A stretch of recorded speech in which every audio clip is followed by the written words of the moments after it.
nerds! This is Between Nerds, and this is the episode 60.5 season finale of season 2. Our 60th episode just recently got recorded. Yes, we just finished recording hot. 10 minutes ago. It's hot. Y'all will hear it tomorrow morning. But I guess when you're listening to this, you probably already heard it because you're a responsible subscriber to Between Nerds. And you've already listened to the Monday episode because you're listening to this episode on either Wednesday or Thursday. Yeah, maybe Wednesday? I don't know. What do you think the nerds deserve? I did deserve the best. So Wednesday? Especially Dominican Republic. if anybody from the Dominican Republic wants to send us something nice, let us know and we'll set up a P.O. box. Hell yeah. That would be dope. That would be super We cool. need to set up a P.O. box. Does anybody want to send us anything? Let us know at BetweenNerdsPodcast@gmail.com. Absolutely. Or let us know on our social media handles at Between Nerds. Which is, Twitter, YouTube, Instagram, Twitter, TikTok. But yeah, also please use the new hashtag of this month, which is hashtag Diabetic Nerds, which will help the Diabetic Society of El Paso, right? The El Paso Diabetic Association. My bad. And incorporated. Uh-huh. And if you use hashtag Diabetic Nerds in an original tweet or Instagram post, we will be entering you into our September giveaway, and you could win some cool shit. You know what I mean? Mm-hmm. We recently got a winner. We got your giveaway to our previous month winner. We'll be sending that tracking information to you soon. But man, we have to go back to the month of love and friendship. Yes. So, season 2 started with episode 31 of Between Nerds Podcast, Rent a Girlfriend. Which, holy shit, I feel like I haven't thought about Rent a Girlfriend in so long, and it obsessed so much of our thinking for months afterwards. Because Rent a Girlfriend was compared so much in our heads to Domestic Girlfriend, but Rent a Girlfriend is kind of like, it's trash, but not trashy. Nah, not the smut that Domestic Girlfriend is. Yeah, it's not smutty, because like in the month of February, we were trying to do a bunch of like rom-coms and like romantic animes and stuff like that. And Rent a Girlfriend is kind of in like that same sense because the guy never gets... He never gets the love that he really wants and feels like he deserves. And that's in direct comparison to I Want to Eat Your Pancreas, which we watched the week after for episode 32. Because I Want to Eat Your Pancreas was an anime film that you didn't know. This one was one of the ones that you never heard anything about. The title sounded fucking whack, and I'm like, no, I don't want anything to do with that. But I went along with it because it was the theme of the month. It was like a listener request too. Oh, okay. Oh yeah, that's right. Right, it was your friend that like suggested it. Mm-hmm. And you were pushing for it really hard, and I was really apprehensive for a while because, like, I don't know, it sounds really dumb. But we ended up loving it. It's not as good as something like A Silent Voice, but it is really good. It's really like it's a good quality movie. It kind of steals from Your Name a little bit. Like it's that same kind of like art style. It's the same musical scoring. But I Want to Eat Your Pancreas is interesting because it's like really sad. Like it doesn't have a good end. No, at all. It has that Grave of the Fireflies kind of end. And we haven't even heard anything about season 3 Rent a Girlfriend, right?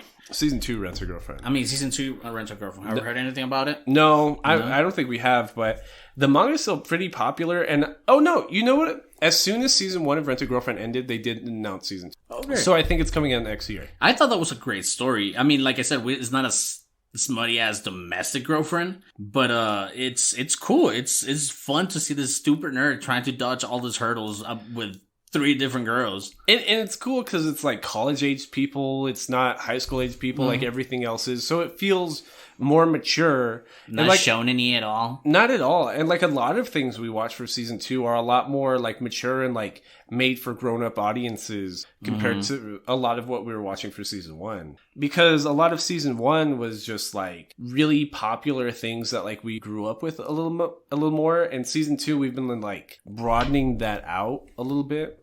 Because the last week of February, the last of our like romance Valentine's like animes, we watched Kaguya-sama Love is War. Kaguya-sama. Yeah, and that ended up being a really, really good watch too. We watched all of season 1 and season 2. It was really fun. It's one of those like, even though we put it on our February episode, I don't know, it's just so funny, like, but it's not like cheesy weird. You know what I'm saying? Like when they're saying chin chin with the wiener, it's like, oh, that's just fucking cracking up. Like, that shit's classic. The scene I always think about is where, what's her name? The chick with the pink hair? Where, Ami or something like that? No. Where the best girl that's always like, looted in Twitter, when she teaches the main guy volleyball.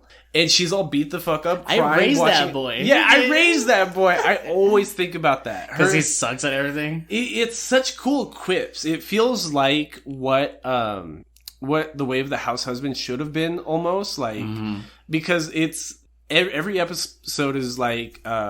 it's like Miss Kobayashi's Dragon Maid. Like, each episode is split into like 3-4 different narratives. That's exactly what I was about to say. It's very Miss Kobayashi, because it's just like... It's like Tom and Jerry, like little 10-minute sequences here and there. It's almost like, I want to say a Gretzko, but not super continuous reference to real life. It's just like small quips like, yeah, that would really happen. Yeah, and it makes fun of its own anime-ness, because it's like, it's about the student council and they're doing all this crazy rich kid stuff, but how we have come to make fun of how anime always treats like club presidents and stuff like that, like they're so cool and badass, when really it's like, I remember the president of my student council in high school being the biggest fucking nerd, so it's like... Yeah, it's weird. It's one of my favorite tropes in anime. Almost. Yeah. I always shit about it, but it's so funny. And that's the point of a trope. It's comforting seeing it there. It's like, I recognize that, and I'm like comfortable seeing like a story around this. And comforting feeling is why we watch the Dragon Ball Super movies. Like, we wanted to be back in like that safe space almost. Like, we're millennials. We grew up with fucking Dragon Ball and Dragon Ball Z. Like, we know this story, we know these action sequences, and it was cool seeing the modern iteration with the Dragon Ball Super movies. And it was a big choice for us to do the movies, because we really didn't want to shit on what Dragon Ball series was. Right. Because like, there's a lot of things, especially recently, where we're at, like, recording the week we're watching Ghibli films and modern classics like Death Note and Code Geass, is that we're really starting to watch things in perspective. Like, in the 2021 anime viewing perspective. And Dragon Ball Z is a classic. I know those fight scenes front to back. I can tell you, like, every one of those arcing stories, but it's like, does it hold up as well as like my childhood brain remembers it? Probably not, and I don't want to myself. We talked about Dragon Ball Z. We brought it up briefly on the last episode that we recorded, which was Kiki's delivery service. If you're listening to this on Wednesday or Thursday, it took me a while after we've gone through our repertoire of fucking animes that we watched to understand how much of a cheap way they went to the fights. Because a lot of the fights are not really fights if you think about it. Like, animated context and animation context is just dashes, big booms. Yeah, it's like the trick of pretending that it's big budget anime. And like you said, the background still's moving on the background.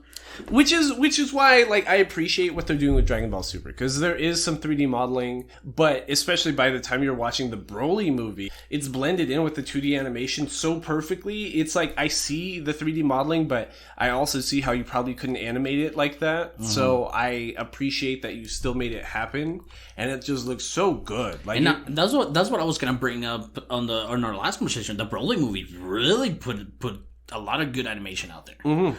It was great. It raised the bar on like shonen action scenes. It looks really, really good, and it looks modern. It looks like, with our modern technologies and modern sensibilities, what like a shonen should look like. I think the way we were trying to connect it was the flying sequences with Kiki. Right. And because Kiki goes full like Super Saiyan with her spiky hair and her broom and her energy field, and we see those continuous like fighting sequences, which is way better than just seeing two dashes in the sky doing big booms. Yeah. And I told you about Superman, Man of Steel too. That's pretty much what that was too. But yeah, you didn't see it.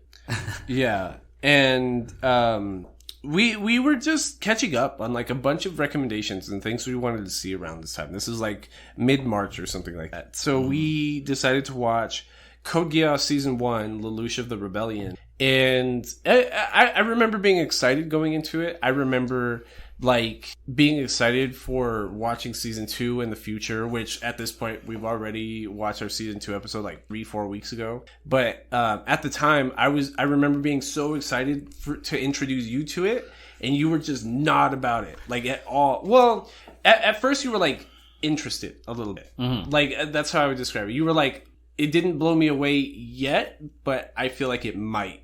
And the reasons that it didn't blow me away in the Season 1 carried over to Season 2, because the Season 1, don't get me wrong, I liked it. I was like, okay, alien girl, alien powers, this guy's doing this, a lot of battles with the nightmares. And 5D chess with Gundams. Cool shit. I was like, okay, but then when I watched the first season, my brain didn't notice the dialogue that was spreading out a lot. And by Season 2, I'm trying to pay attention to this anime, and it brings me back to like Re:Zero. Right. It was just like a lot of different dialogue that didn't make sense, and the story that makes sense and the story that I liked was the Lucius story. But it feels like for the episode of Season 2, we just talked about that so briefly that everything else doesn't really matter. Look, to me. Code Geass Season 1 and Season 2 is like 50 episodes. I think it's like 25 and 25. It's literally 50 episodes, right? So the entirety of Code Geass's story could probably be told in 2021 in 24 episodes. Mm-hmm. Like you could cut the runtime in half. Don't get me wrong, but it feels like such like it's an original work, but only because it's an amalgamation of everything else that was happening in the 2000s in anime. It's like Gundams, loud dramatic speeches, the character designs are super early 2000s with giant anime eyes and spiky anime hair. And it also feels like it wants to be super grandiose and big, like much like NGE is. And don't get me wrong, I love the music used in the series and stuff like that. But the music, when like the music like hits like a high point or an intense point in the story, the dialogue in there, it's just like, oh, I need to do this now. And for some fucking reason, this guy is gonna turn to my side because everybody turns to his side. Like every single almost enemy is not an enemy. Yeah, like, so the past 2 weeks we've been watching Death Note in preparation for our Death Note episode coming out this upcoming Monday. And that's because it's 37 episodes, right? Which is why we were watching these Studio Ghibli movies. And Code Geass reminds me of it so much because there's so much, like, they're very much products of that age, right? Mm-hmm. Like, they're like, it's like watching Big Trouble in Little China in 2021. Like, it's super not politically correct. The writing's not good. The acting's not very good. The CGI is not good at all. But it's such like a microcosm of everything the culture was seeing at the time that it makes like an interesting comparison, and like it's like a focal point. It's like you can't understand that era without watching these work. Absolutely. I completely get it. I'm pretty sure at the time, if I would have seen it at the time, I'm pretty sure I would have been dumbfounded about it. Yeah. But after... We've seen too much good shit. You've been spoiled with the quality of good anime. Yeah, yeah. And I hope you guys have been too. I hope you guys get out of that comfort zone. Get out of that... Out of the Naruto is the best fucking anime. You know what I'm saying? I agree. But don't get me wrong, it's good. But, you know, there's more there. There's more to that. It reminds me of a conversation I have with somebody that like plays Yu-Gi-Oh all the time. Like I saw him at TCG Battleground yesterday for locals. We had like a 2:30 tournament on Saturdays, and every time I see him, he reminds me of our take on Cowboy Bebop and how we absolutely flamed it. But like Code Geass is maybe like the third, fourth, fifth line in like really, really popular anime that we completely just ragged on for like 2 hours.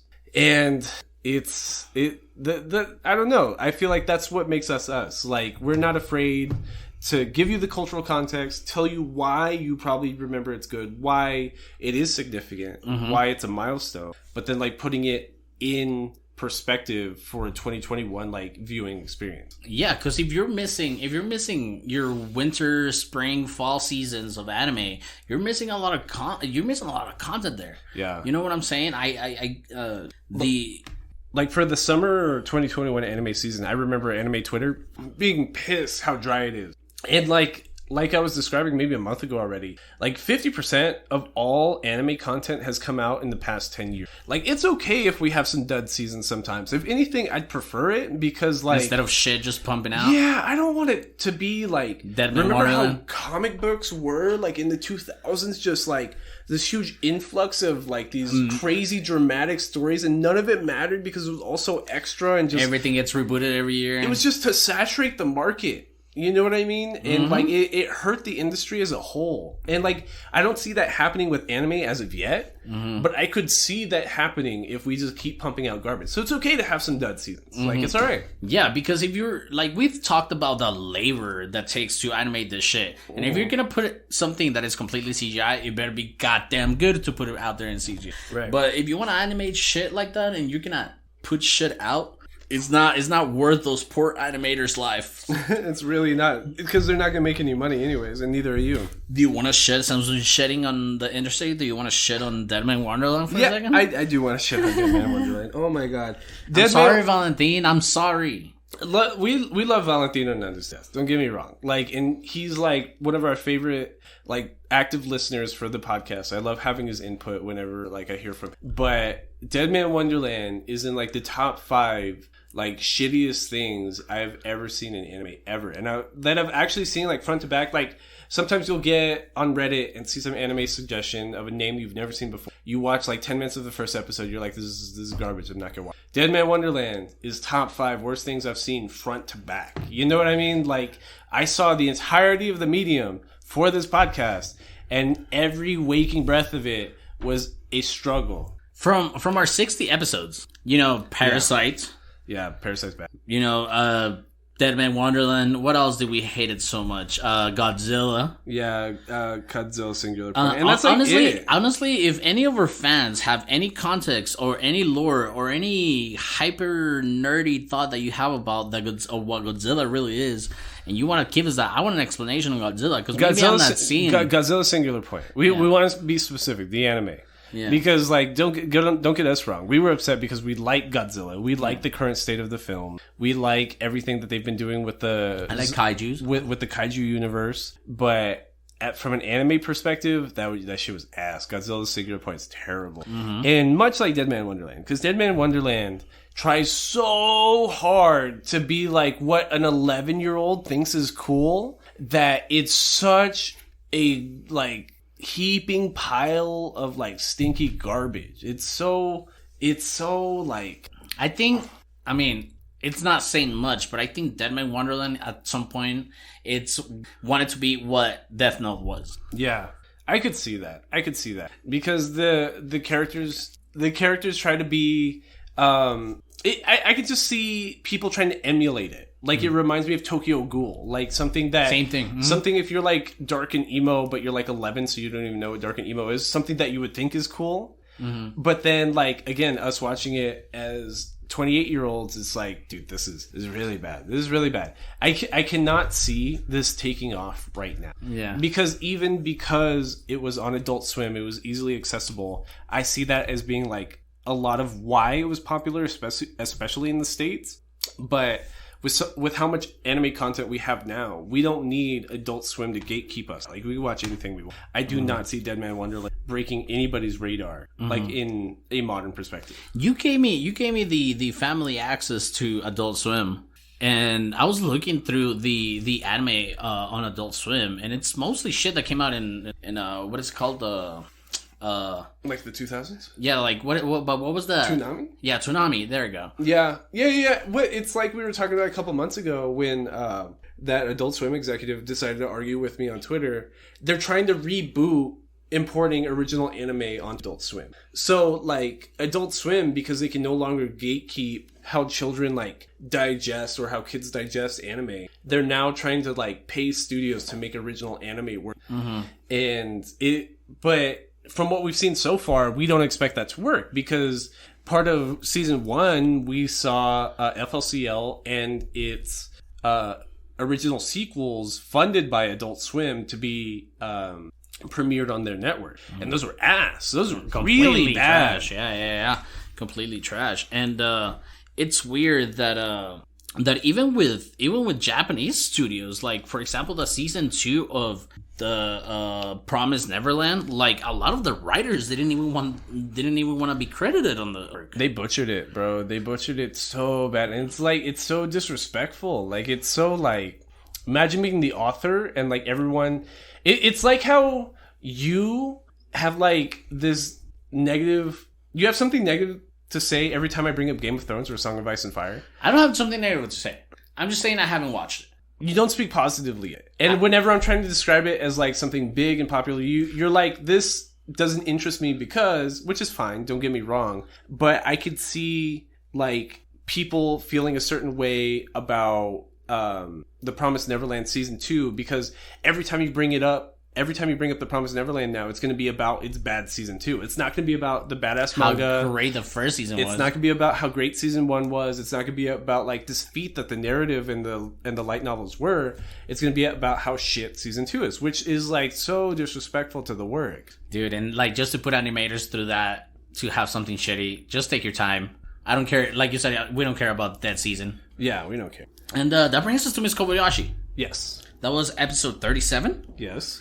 With Jay Garcia. Yeah, we haven't seen or heard from Jay in a while. Which, like, you know, Jay's not the most talkative guy, but it's cool having, like, a live audience member in the group. Like, Valentine's described it as, like, watching Between Nerds live, which is, like, hilarious, like, to hear that from somebody. Yeah, because you just listen to it. Because we're making content. Sometimes I forget that we're a form of, like, wasting time. Like, we're content for somebody to waste their day. And I like, forget it myself. They're just listening to a podcast that, you know, while they throw the trash or while they're doing anything, the dishes. I listen to podcasts while doing dishes. I listen to our episodes while in the gym a lot of the time. Cool.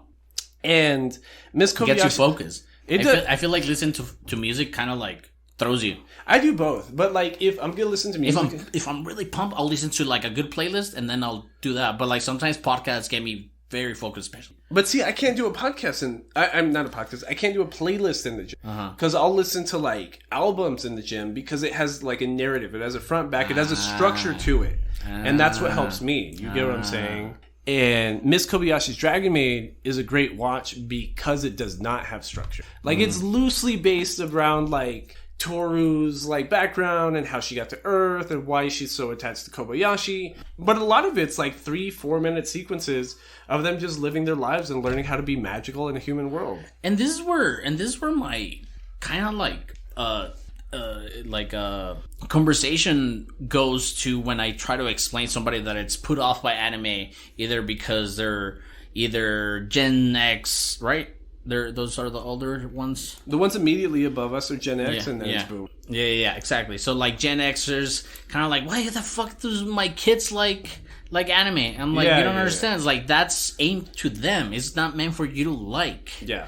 You know? But like when you see something like Miss Kobayashi, it's like seeing a good story. It's like seeing the Black Swan almost. I don't know. Like it's like seeing I think that's a great compliment, but I don't understand the comparison. It's like it's just like seeing something that current media is not really showing, like the the lesbian relationship between this fictitious characters, but it's still a great structure, right? Okay, and, you know what I'm saying? And like in the Black Swan is like it's an original like story into like mental health, and it's just something that you don't see that a lot. Or like the Silver Lining Playbook. Did you ever see that? Yeah, like shit like that. No, I agree. It's a different scope on things because like how many different ways am I going to see about like a high school student or something that gets powers and that gets powers and his parents hate him and he's trying to get the girl. Like how many times have I seen that?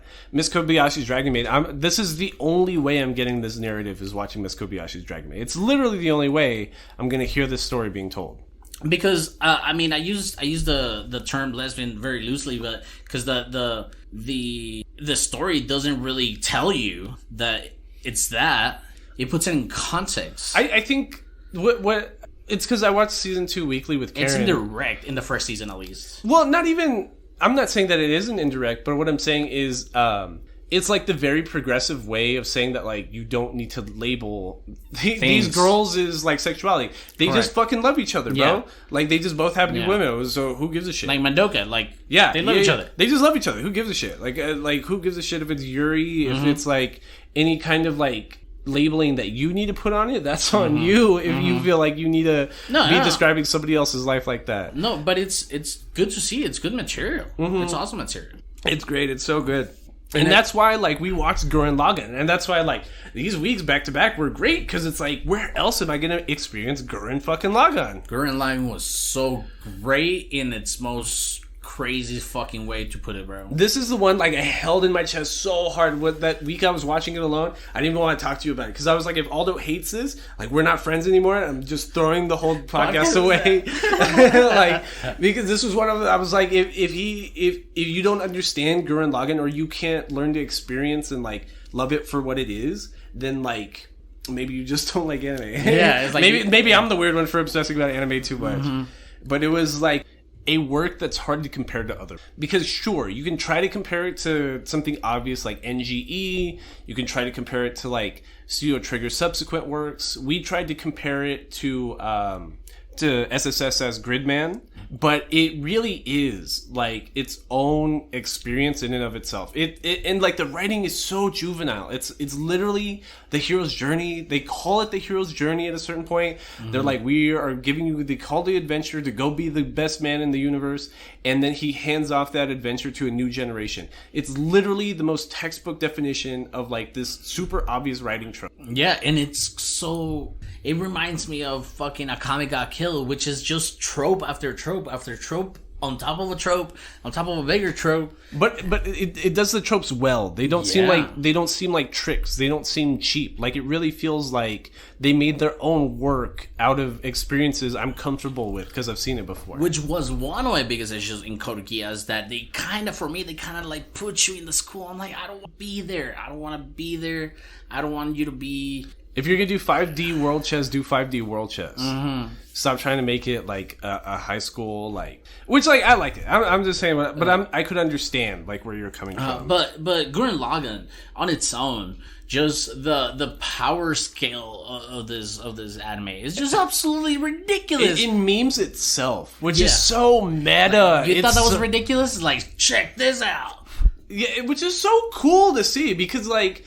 I get on Twitter, on One Piece Twitter, and I see nerds bitching about power scaling in fights, and I'm like, bro, it's been going on for 20 fucking years. Just let it... One Piece? Yeah, let it scale, for the love of God. Like, it's alright. What do you mean he had a genetic awakening and he doesn't deserve his new powers? Bro, it's just been going on for 20 fucking years. Like, it's okay if these characters don't stay this exact same. You think you're the first one to have this fucking thought about a 20-year-old fucking anime?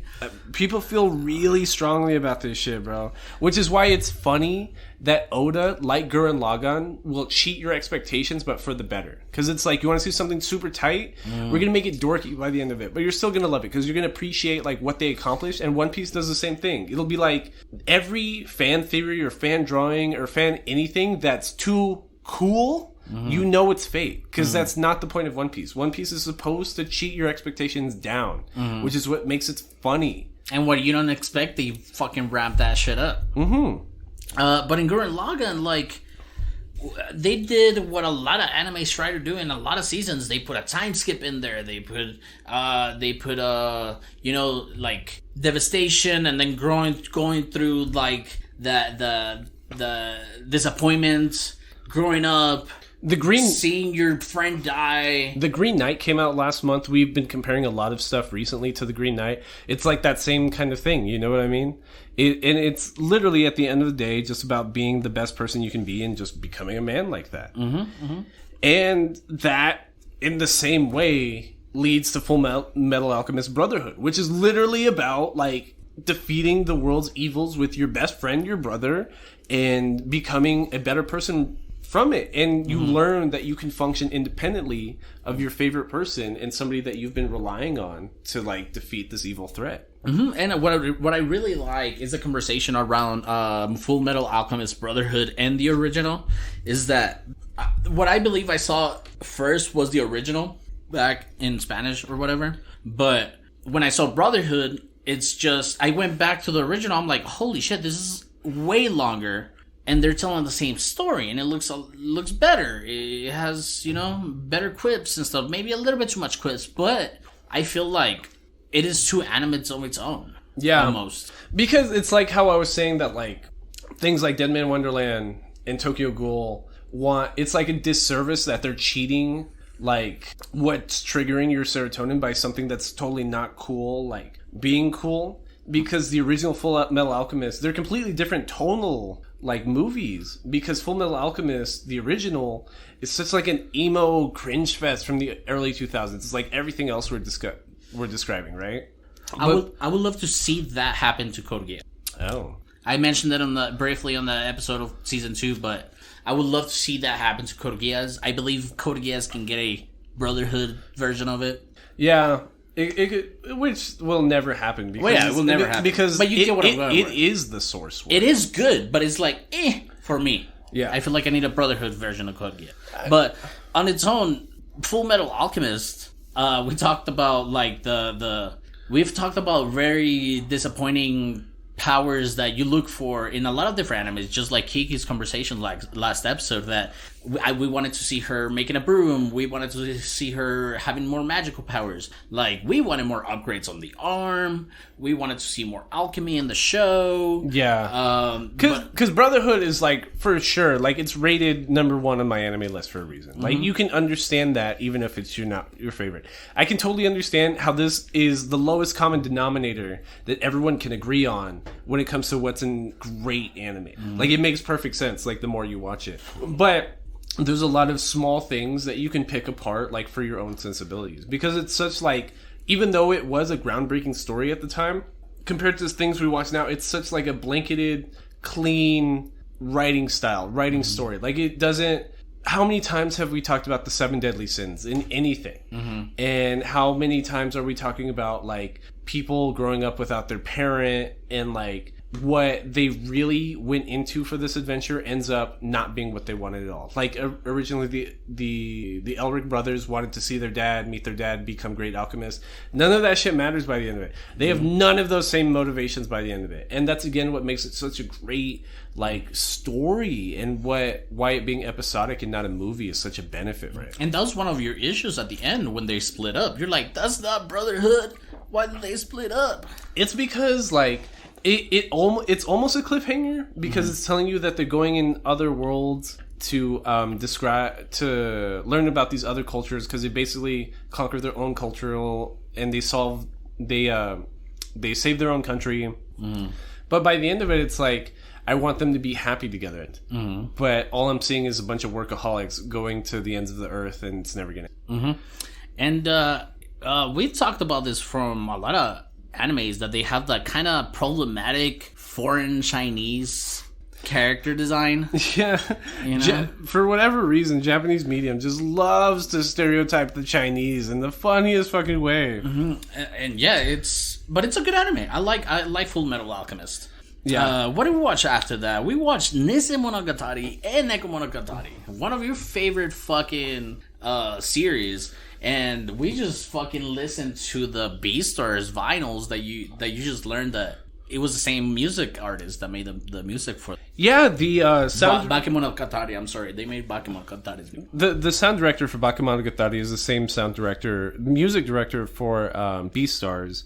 And what was cool about watching Nisei Monogatari and Neko Monogatari Black is because I remember at the time that was one of like the most challenging watch throughs we've done in a week. Just because of like the nature of the Monogatari series and how just packed with dialogue it is, and how like every layer of dialogue almost feels like a literal literature novel in and of itself, because it wants you to break it down 8 different ways, because it's a lot of like fakes and feints and like what is the real motivation behind what they're saying. Like, yes, they're saying one thing, but what do they actually mean by it? Like, you can interpret every piece of dialogue in every bit of the Monogatari. And it's so crazy that I can understand the Bakemonogatari series and not put my head around fucking Code Geass. Right. Because it's not even half of the dialogue density that the Nekomonogatari... I mean, the Nekomonogatari's... No, wait.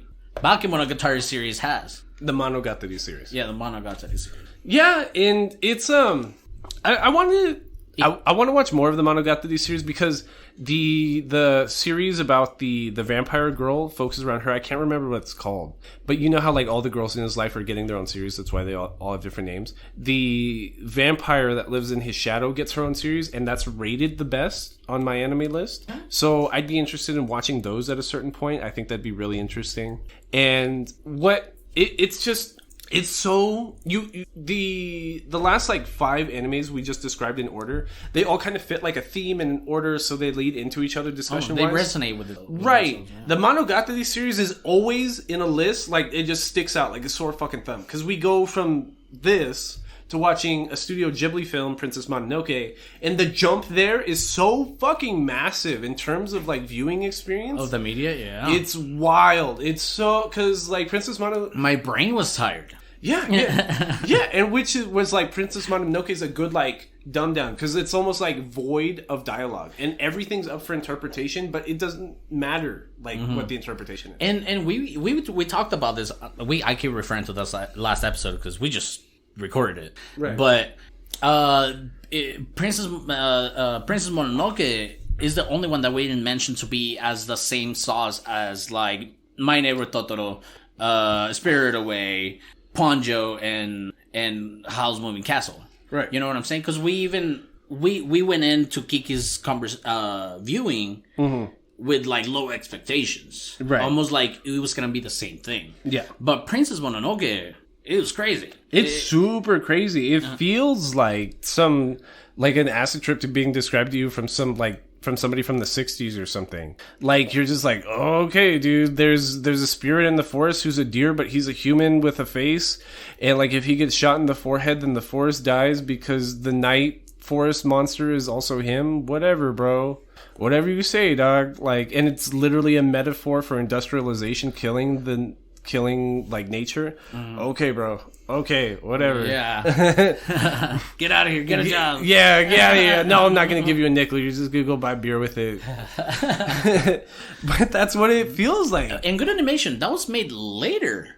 And it didn't look half as good as Kiki's Delivery Service. Yeah. They lost the color palette. They lost, like, what they saw in the benefits of... Maybe they didn't, or maybe it was like they just wanted to flex on Kiki's Delivery Service.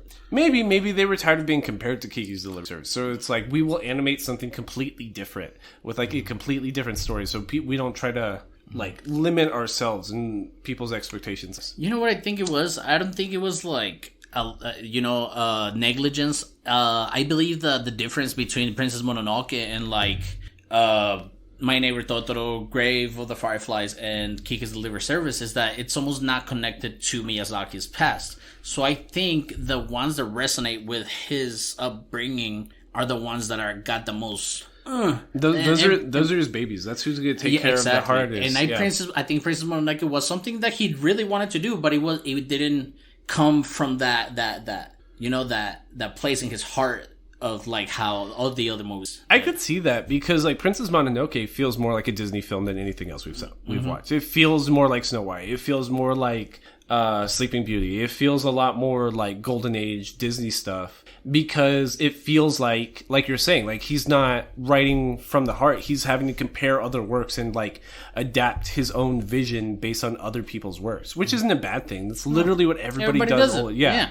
Like, there's no new art anywhere. It's just... You can always connect it to something else. It's interpretations of somebody else's viewpoint, right? Which is literally just what art is. So I think that's fine, but it's just... It doesn't have that Studio Ghibli flair because he didn't have the same passion for it. Correct. which is not a bad film. Everyone should still totally watch it because it's a good story. If we're talking about original experiences, like where else are you going to get Princess Mononoke? Nowhere. Like, yeah, there's nothing else like it. Much like Re:Zero. Oh yeah, season 1 of Re:Zero, because season 1 of Re:Zero that could have broken me if it would have been a lot darker than what it was. Right, almost. which is like the joy of like Re:Zero a little bit, because it takes you to a really, really dark place. I've been researching data silos at work, which is just like voids of information. Re:Zero will take you to a emotional silo. It is a void, a pit of like where your expectations and like your happiness towards this anime goes, but then it'll bring you right up out of it. And it's a fucking struggle journey, and it almost reminds me of what Guts goes through the Berserk series, but not that crazy. Yeah, but because Guts, like, just the nature of it, like, he's cursed. His demon food. Right, but Re:Zero, he's cursed in a different way. Yeah, he's cursed to like always need to do better, but for himself. But his curse makes him like have to relive his mistakes almost. Be empathetic. Be not selfish. Be generous on your decision making. And shout out to John Venegas for helping us through that episode for season 1 and season 2. Please follow Trickstar117 on Twitch. I don't know what the fuck he's playing, but like, he's a good guy. I would have never gotten half of the context from Re:Zero if it wasn't for fucking John. There's literally no way we could have done season 2 without John. Like, because season 1 was hard enough. Like, maybe between us we could have melded together some kind of narrative, but it's hard. Like, it's purposely hard. It's absolutely hard because Re:Zero season 2 did not take me to the same spot that Re:Zero season 1 took me. Right. Because season 1 is like, from a viewing experience, it feels like it's dropping you in. Like, that's literally what an isekai is. It's being transported to another world. But we're experiencing it with the character, because it'll hammer it in that, like, these are people's lives at stake. Like, people are literally dying because this guy's stupid. Yeah. And just like experiencing that with the character is such a journey. And the story that he have back to like who Beetlejuice or Beetlegeese was. Oh, and Poltergeist or whatever the fuck it is. Yeah, and his connection to the actual witch that was controlling everything, and he went crazy. It's such a good story. It's such a good story, and I can see why the light novel readers like it so much. Yeah, it has this cult following much in the same way that JoJo's Bizarre Adventure does. I love JoJo's. Because we watched season 1, which is the animated interpretations of parts 1 and parts 2 of the manga. That was pretty old too. Animated in 90 something, I believe. No, the manga came out like in the 80s. The manga was 80s and 90s. The anime for JoJo's Bizarre Adventure season 1 that we saw came out like 5-6 years. Oh really? Oh, yeah. I thought it was older than that. It looks. It's supposed to look old, especially like the animated part of part 1, because it's a 2013 adaptation of an anime that came out in the early 80s. So like Araki's drawing style was so different back then, because he was just stealing from Fist of the North Star. And like, you again, we're comparing art styles and like how everyone's influenced by everyone, to the point that this anime adaptation of a work that stole from something else from the 80s just feels like an encapsulation of something that you would have seen back then. Yeah, like it was an encapsulation of the 80s almost. Yeah, and it's such like the both the dub and the sub are like kind of the voice quality is purposely tacky, because the dialogue is tacky, because the story's all over the place, because it's such a mess of a story that this guy was just making up week to week. And I feel like now, like, dubs now have maybe more serious voice actors to put like that the level 10 on the screaming and shit like that, because we talked about JoJo's Caesar and it just sounds yeah, like we were comparing it between the dub and the sub, because in the sub, like, the Japanese voice actor puts it at like an 11, like he's just yelling Caesar like at the top of his lungs, and you feel the emotion. Like the American voice actor for the dub said it like a 7, which like didn't fit the moment, and it just feels so out of place. But JoJo's is getting a new season. It is getting a new season. We're finally getting part this is 6 animated. Ocean? Yeah, Stone Ocean. This is probably the only part of the manga I've read front to back. So I'm interested to see how they fix it, because Stone Ocean, the manga publication, had problems narratively from the beginning. And I talked about this when we did this JoJo's Bizarre Adventure episode, that Araki, a lot of these stories don't make sense because, like, he would forget what he was writing himself, because he's clearly, like, in love with the character modeling and, like, drawing of it more than he is in keeping the story straight. Like, the story just derails into what he wants to design and draw and tell. Yeah, I get it. Exactly. Which is, like, he's an artist. You know what I mean? You kind of just let him do it. But Stone Ocean had to be republished the second time because it literally didn't make sense week to week. So they had to sit him down and be like, yo, fucking fix it to the best of your ability. It still doesn't make a whole lot of sense. But it's better to not see all the nonsense that was cut. I'm interested to see how they fix it narratively, because I feel like there will be some anime-only adaptations that will maybe try to incorporate it better into a narrative.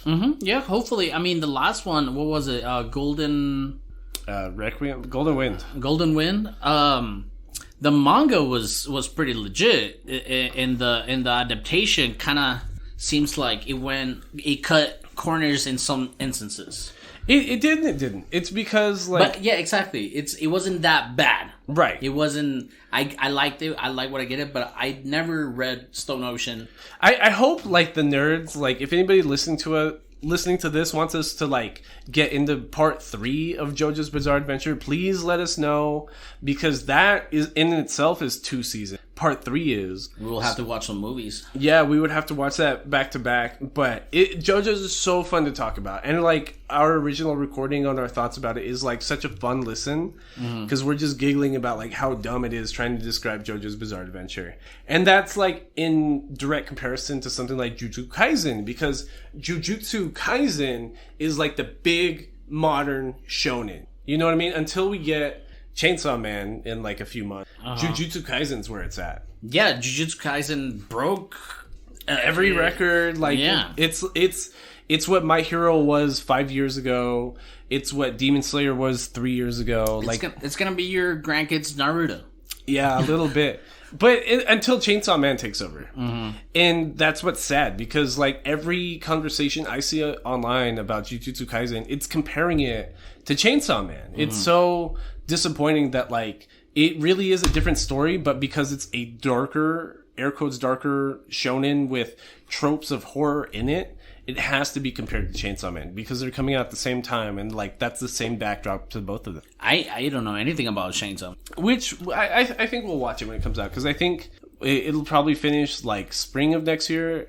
I think it'll be worth a watch. Hell yeah. But just like Jujutsu Kaisen and JoJo's Bizarre Adventure is such, like, a good pop culture capsule that, exploded. It's great to talk about. Like, it's cool seeing new microcosms of, like, the anime fandom, because for forever we've just been comparing, like, these fans from, like, Naruto and Bleach and One Piece, but that's so 15 years ago that, like, we forget that, like, there's a whole new generation of, like, anime watchers that don't think in those terms. Yeah, they just have separation issues, bro, and I wish a lot of people didn't have that. Yeah, when it comes to this medium, it really holds people back. You know what I mean? Because a lot of people haven't even seen Mob Psycho 100, which is, like, a better version of a modern shonen, because Mob Psycho 100 is, like, some of the best animation we've seen in a serialized shonen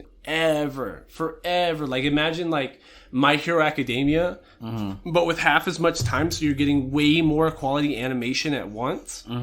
That's what my Mob Psycho 100 feels like. And this is very, like, it catches your attention, like, episode by episode. It's like Gurren Lagann. Like, you're just gonna watch, like, 5 of these episodes, like, boop, in no time. You know what I'm saying? And like, it's so short. But that's kind of the benefit of it. Because, like, then you spend so much time thinking about it. Because, like, I'm so looking forward to, by the time we get to season 2 of Mob Psycho, it's gonna be so worth it, because we already, like, we were left wanting more. And Mob Psycho 100 is the same author as One Punch Man, which you can see it, but it's, like, such a more well-structured One Punch Man. because One Punch Man was originally like a webcomic, and like project, just like it was just something somebody was doing for fun. Never decided to take it originally seriously, but he started getting a following, and he started having to retcon his own work and having to fix his narrative himself. But Mob Psycho 100 was like, it was more fleshed out from them. And I love to compare Mob Psycho 100 with Hinamatsuri. Yeah. You know, it's great. They're both great fucking pieces. I'd almost compare it as like a modern adaptation of Hunter x Hunter. Because this season, for episode 47, we watched Hunter x Hunter Season V&A. And Hunter x Hunter Season 2 is literally an entire season about setting up an anime's power system. Which is so fucking cool that, like, I wish more anime had the liberty of doing that. Yeah, the author obviously was like, I can't keep telling you the story without you having a slight understanding of what the fuck is going on. Right, because originally it's almost like original Dragon Ball. Like, cool people just doing cool shit because they're powerful and smart and fast, right? But at a certain point, the author of Hunter x Hunter felt like he really had to sit down and, like, write a textbook on how his power system was working. Which, it's like, people go on and on about, like, Pokemon or something, and, like, how the power system works and what's stronger where. But Hunter x Hunter writes you itself from the beginning, like, the scaling and what counters what, and examples of how this fledgling power can work in this bigger and bigger and bigger scope. And there's small instances of very dense, like, description of the power system. But the entire season 2, it just walks you through it. It shows you good narrative. It shows you good fights. It shows you some weird bullies in the tower that were also bullied and they lost their limbs and some shit, dude. But, like, it's good. It wrote itself very smoothly, and it's sad to say how the creator and his condition is, and we might never get to finish. We might never get to see the end of Hunter. But that's what's cool as far as our podcast is concerned, because it's like, if season 2 is setting up the power system and explaining it to you, season 3 of the Hunter x Hunter anime is where we really start being shown what that power system looks like. Which is so cool. Like, I don't even know how many episodes season 3 of Hunter x Hunter is, but, like, that's the kind of thing we have to sit down at one point and really try to break down these fights, because it feels so smart, like, when you're watching it, like, because, like, the fights mean something, right? Yeah, and like, it's not just like bad guy of the week shit. You countered my counter with your counter, but, like, this one's really like, it's like Code Geass, but it's like that 5D chess that Code Geass is trying to play, but it doesn't talk itself up. Because Code Geass will tell you every 5 seconds, I'm the smartest character ever. Like, look at how great and convoluted this plan is. I planned everybody's movements 10 steps ahead of time. Hunter x Hunter is kind of like that, but it won't gloat itself. Yeah, it speeds you up through it. Yeah, it's fucking awesome. It's great. But damn, which is hilarious that, like, we go from that to calling John back so soon for season 2 of Re:Zero, because I think that's, like, the closest amount of time, like 5-6 weeks apart, that we've seen a season 1 and a season 2. I think it needed it. It did. It was something that we couldn't let just cool down. It was so dope. Like, when we watched season 1 of Re:Zero, and then season 2 of Re:Zero is clearly written for fans of the light novels and the manga, to the point that it hurts the viewing experience for somebody that hasn't read the light novels. Absolutely, because you're like, oh, I don't understand any of this.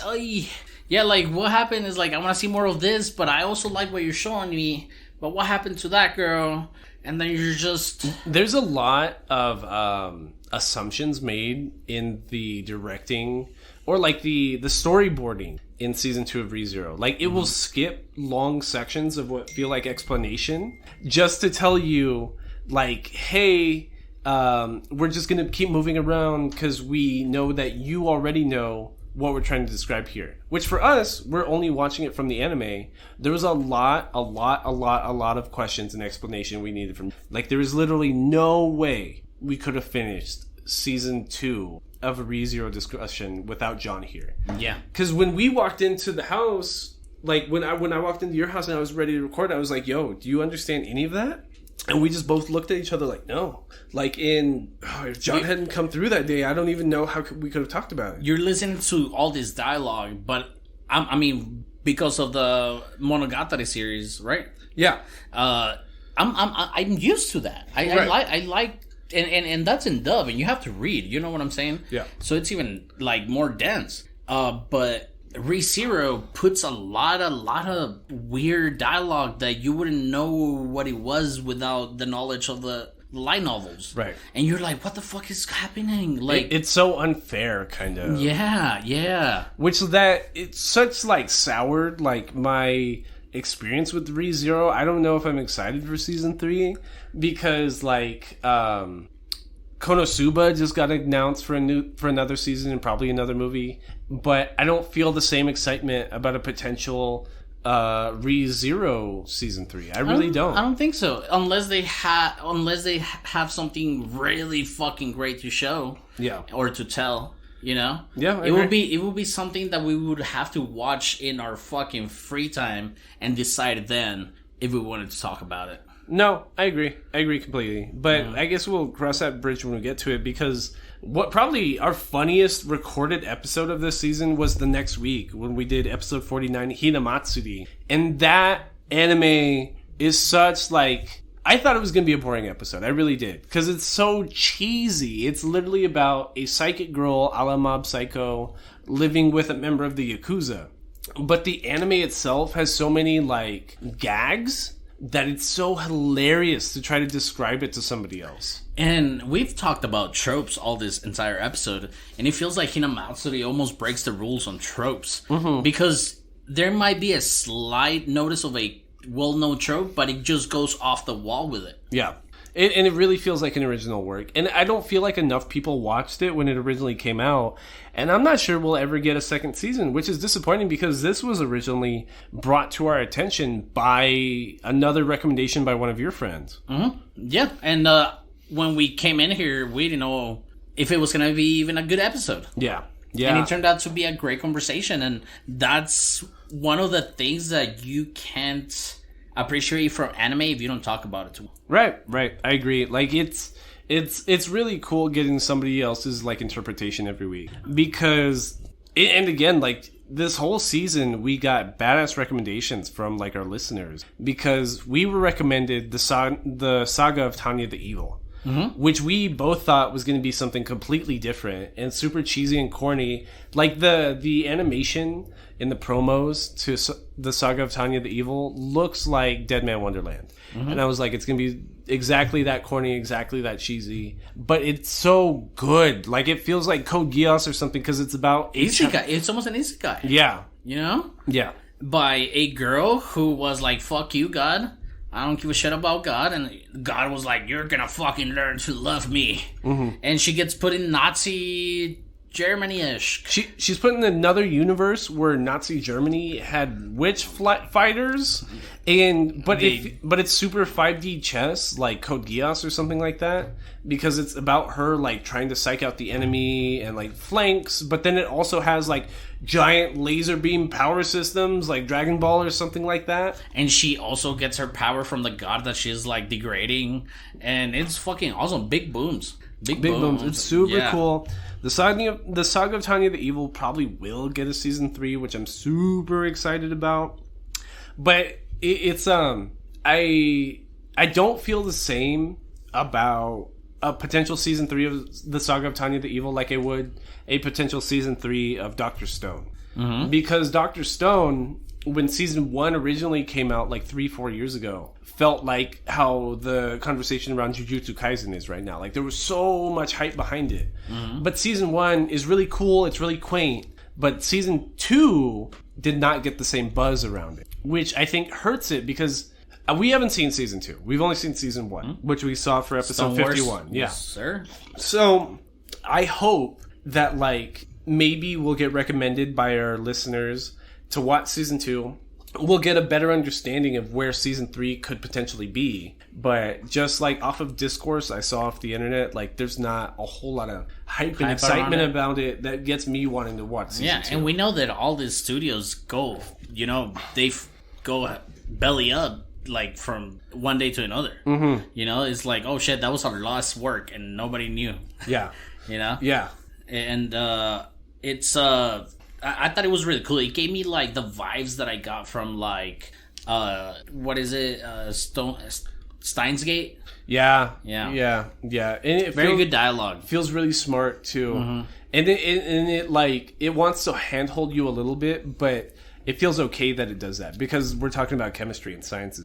Because Odd Taxi was probably my favorite anime of all of season 2 of Between Nerds Podcast. Because Odd Taxi is like the best original anime work probably in the last 5 years, and I don't think it actually got that much traction when it came out. I really loved it. Mm-hmm. The hipster vibe I get from it, it's great.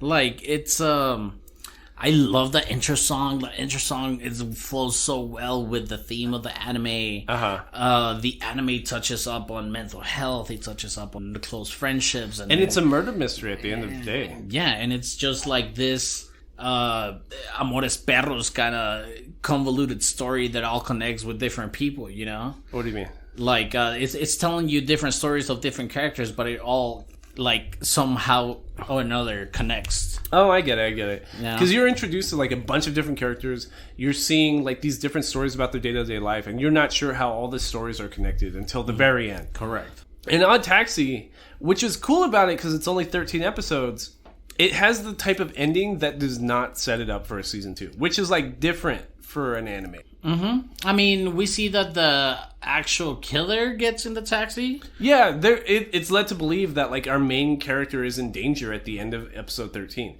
But at the same time, what's cool about Odd Taxi design-wise is that it is amorphized animals.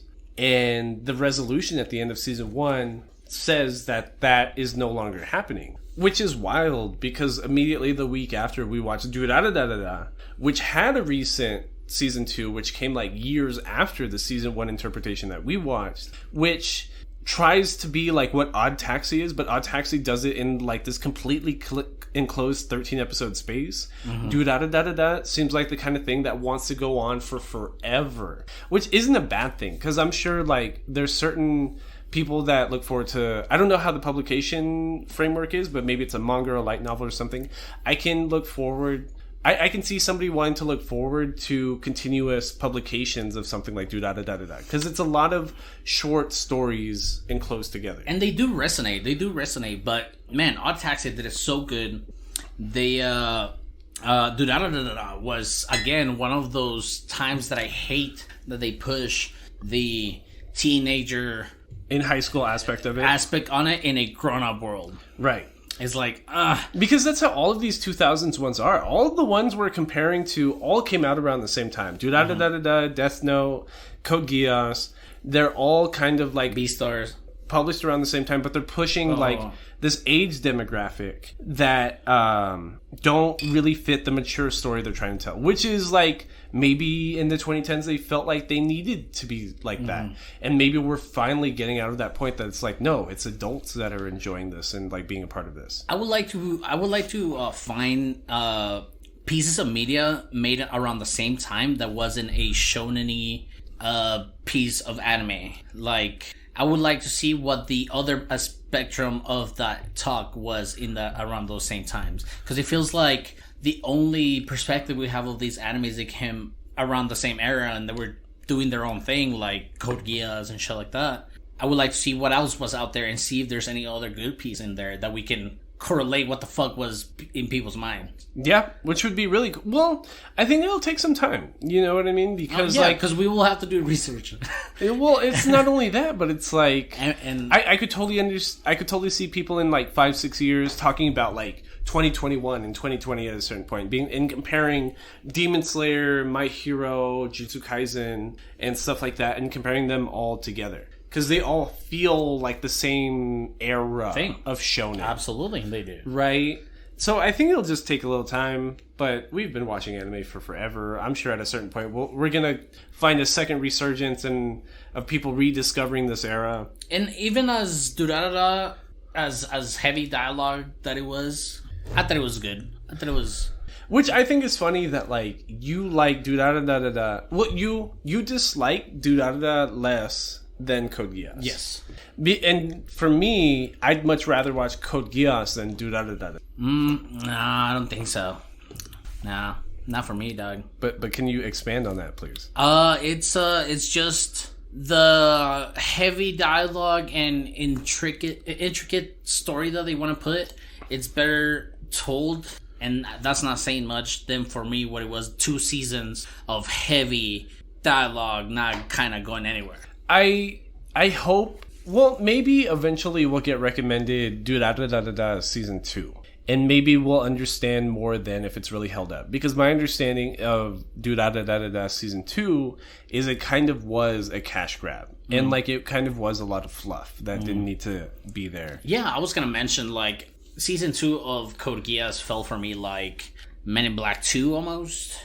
Okay. It was just cash grabby, not too super cool. Well, structured. I think it was structured like that on purpose because the ending of Code Geass season 1 is a cliffhanger. Like they were totally setting up for a season. The issue is that I've described it before. Like in the 2010s, like if an anime studio was putting out a work, they put all their funding resources in one work. Like when we see Kiki's Delivery Service, and the higher quality it is when the teams were split up for Grave of the Fireflies and My Neighbor Totoro, like Kiki's Delivery Service, the quality just seems so higher and so up. So at the time in like the 2000s and the 2010s, like they would milk the shit out of this work if they bought the rights to it to try to get as much money as possible, which is why something like which is why some of these anime feel inflated. You know what I mean? Like you could literally watch this in a third of the runtime. You think the same thing about the season 2 of Fire Force?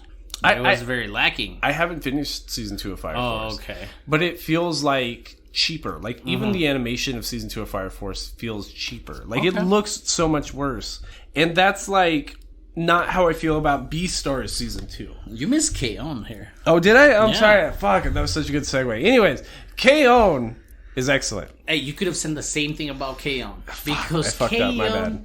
Because K-On! is it's so good. It's like going to a little creme brulee. Yeah, that's what I was gonna say. It's like going to a fancy bakery and you get like this small little cake that's like that it's enough. Yeah. It's perfect the way it is. It's so crisp. It's so like well done. It doesn't feel bloated, inflated. Delightful. Yes, like it feels like a treat. Oh yeah, it was such a treat to watch it. And you were so excited that I liked it. Yeah, I was. This one too. I was like, "Fuck!" K-On! Like is such a good anime, but it's so like you try to describe to somebody that's not used to anime. It's like, yeah, it's just cute anime girls singing happy, pretty songs and drinking tea.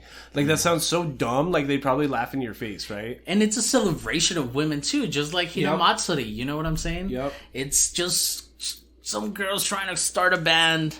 Just like 2 nerds try to start a podcast, and they just sit down and don't do anything and drink tea. Yep, exactly. And we can watch season 2 of K-On! Too, because it is longer.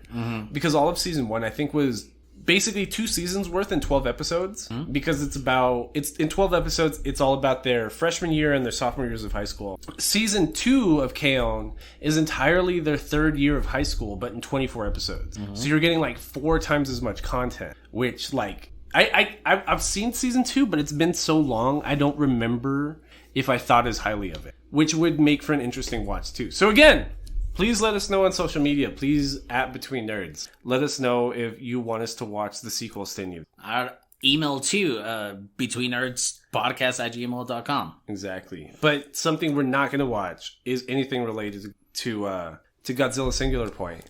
But first, we need to talk about Beastars season 2. Fuck, you fucked me up. But Beastars is great. Beastars is great. Beastars, hands down, like not even like it being a treat. It's such like it's like watching a Stanley Kubrick movie. It's like experiencing The Godfather. It's like the first time you finish Casino. It's like it's an experience. It's a novella that's not cheap. It's a all CGI. It's an entirely 3D modeled amorphized animal that's related to the mob and badass theater students and cannibalism and this was one of our later conversations in season 1, and we got to get we got fucking season 2 of Beastars for this season of the podcast. Right. And I'm so glad that I wasn't disappointed. Right. You know what I'm saying? Like, we had some gripes about the ending because it felt rushed. But at the same time, like, it was predictable, but it felt like that's what it always needed to be, right? It almost felt like the Shinkai movie. What is it called? The one with the feet drawing? The Garden of Words. Garden of Words. Like, the ending, it almost feels like the entire ending of that movie. Yeah, and it's... The thing about Beastars is, if we're talking about, like, anime that trick people with juvenile understandings of emotion and like their own feelings, Beastars kind of does that because it's like a super melodramatic theater club and they're high school students, but it justifies it well enough that you're willing to go along with it narrative, right? Because it really feels like everything's a metaphor, everything's an act, everything is you performing on a stage, everything is about you acting up to society's expectations, but at the same time, you need to be your own person and fight against that mold, just like be the Beastar, be the alpha in the... And there's a lot of, and we touched up on it, well, at least I mentioned it, that carnivores like have much more to deal with than just herbivores, because we're never told, but it seems like this school is taking the opportunity to congregate different species, but we see powerful fucking carnivore beasts like a bear and tigers that they have to control their fucking instincts, and it's in a lot of the story structure would not make sense if it wasn't in this fucking world. It's fucking great. It is. And it's such a vibe, like the music. People talk about nonstop about the music in something like Cowboy Bebop, but I say the music in Beastars is hell of a lot better than Cowboy Bebop. And Cowboy Bebop is original because it's like swing jazz music. It's good music. It's two different kinds of music. So it's different, but like it flows the same. Right. Yeah, and that's a good thing that we have to say about Cowboy Bebop. Right. That the music and the scenes, they flow so good. But in contrast with Beastars, like the music is different and the story is different, but it just flows like a Matrix shot. Beastars feels like what the Bully video game for like the PS3 should have felt like. Oh, you're talking about that. Right. Yeah, I remember that shit. And to that same point, Godzilla's Singular Point just should have never existed. Because, like, Beastars Season 2 is, like, such an experience, and I'll recommend it every fucking day to the end of time. Godzilla's Singular Point is literally the grabbiest cash grab we've probably ever seen. Because, as opposed to something super garbage like Parasite or Dead Man Wonderland, Godzilla's Singular Point is a bigger name title. Like, everybody knows. Whether or not you like anime, whether or not you like movies, whether or not you like classic Asian film, everybody knows Godzilla. Everybody knows Godzilla. And what's super shitty about them totally, like, punting this prime opportunity is that they did exactly that. Like, they squandered this opportunity to make something quality. And that's why I mentioned it. Like, I believe on the last recording that we had with Kiki's delivery service, that it was so bad that I'm second guessing myself of not knowing enough Godzilla lore to understand it. Yeah. You get me? Yeah. Like, maybe this is a masterpiece, but only a person like John to ReZero can understand. We had somebody in our mentions the other day that replied to me posting the link about this episode and like our take about it being garbage. And they were like, oh, it would have been a classic if they just used less science talk. That's literally the premise of the anime. That it's the Godzilla you know and love, but we're going to talk it up with like giant sci-fi talk. That is literally the point of the anime. You are saying that the core tenet of the anime is the problem, which is exactly what we said. It's so convoluted. And we love bullshit science. I love bullshit science. In small bursts, like, just give me a cue to why the fuck works like that. And cool, I'm cool with it because I know it's bullshit science. You don't have to explain it to me. Right. You know, if it was real science, maybe like Dr. Stone, but they super like hyper simplify it. But here they just say words and they're like, but because I'm saying big words, like it's just supposed to go over my head for 13 episodes. Like, at no point am I ever going to question any piece of dialogue, which is like so like disrespectful to the audience. It's so like mean that the producers and the writers here were like, yeah, everyone that watches anime is fucking stupid. So if it wasn't because of this podcast, I would have dropped it probably like almost halfway there. Yeah, I'm not sure I could have gotten past episode 1. It was stupid. It was crazy. You know what I'm saying? And you try to give it a chance because that's what we do here, but... It's because... And this was one that we talked about in Nerd Downs prior, like when we saw trailers, because we like Godzilla, you know what I mean? Like, we like the movies. I like looking into Godzilla lore because I played the Godzilla fighting game for the PS2 back in the day. I remember getting super into lore on the internet. I'm just like, who are all these fucking characters? And I thought I was going to understand something more. Like, there was going to be an additive to being a Godzilla fan and watching Godzilla Singular Point. Which, if anything, is the exact opposite scenario here. If you like Godzilla, do not sour your palate with Godzilla Singular Point. It's because we like kaijus. We like the trope of kaijus. Maybe there's not enough media that gives you a kaiju, but like I like the fights in SSS Gridman. We loved Suicide Squad. You know what I'm saying? We like the trope of a kaiju fight, but when you do that to a kaiju fight and not even give us good animation on the kaijus, like. Not only is it cheap, but it's a cash grab and everything else along with it. Man. And then, so you had a rough couple weeks because you go from that and then you go to Code Geass Season 2 and you were not happy. It's because I told you this before. I believe that after that episode that we should have had a conversation on how we were going to deconstruct this. Because what I wanted to talk about and what I wanted the conversation to be, at least in my head, was to talk about Lelouch, which is our main character, and not because I really, really love his story, but it's the only one that matters, and then it's the only one with main plot point. But like everything else that we talked about, I just couldn't remember. I just couldn't wrap myself around the conversation of talking about all these little stories that at the end of the anime did not make sense. But see, that's what I mean. Like, you weren't even being an active participant in the conversation. I know. Like that and more than any other episode, it was literally just me talking to myself. Like, I could have like... I'm being facetious here. You could have sat here by yourself. Yeah, that's what I'm saying. I'm being facetious. I get you. Like, I get you. It could have just been me talking about the anime, and like because I think you shut down maybe on like your mental note taking or like where you would catch yourself because you'd hear me describing something, you'd understand that you didn't enjoy it, and you just tune out. And then like you chirp up 15 minutes later once you're like, oh shit, I'm in the middle of a podcast episode.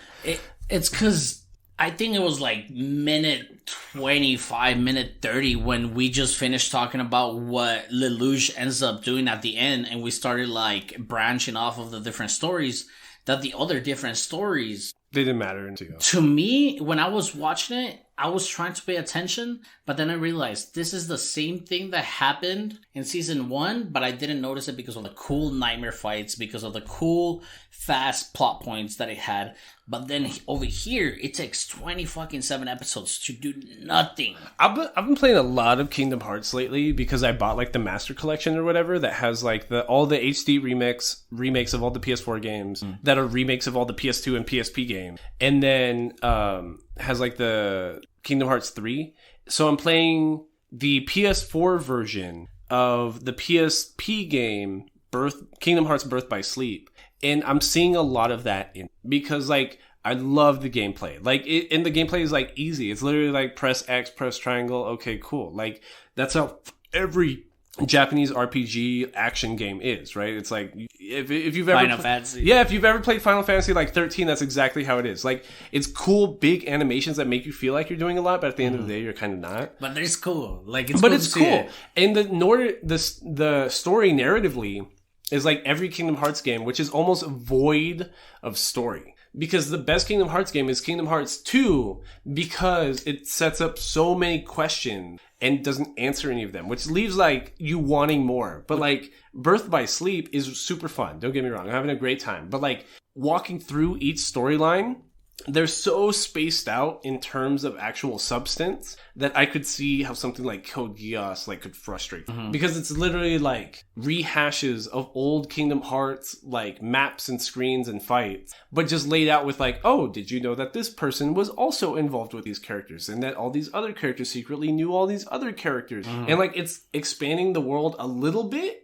but not enough for it to actually matter. Like, there's no reason for it not to be sped up. Unless you're purposely trying to fluff it. Which, like, in a game makes sense because I get more gameplay out of it. In an anime, I'm literally just sitting on my couch twice as long. Yeah, I'm like, come on, let's speed it up. I don't know, man. I grew, like, Code Geass reminded me of Metal Gear, which is my top one favorite game series. Okay. I love those games. I love the story. I would have thought you would have said Zelda. Well, yes, but Zelda, I did play Zelda before I played Metal Gear, but I don't know, Metal Gear just gave me so much lore as to where Zelda gave me a game with its lore, another game with its own lore, another game with its... That's how I feel playing Mass Effect. Because I'm playing... I just finished the remake of Mass Effect 1. I'm currently on my playthrough of Mass Effect 2. Mass Effect 2 is literally my favorite game of all time. That's so much of a boomerang.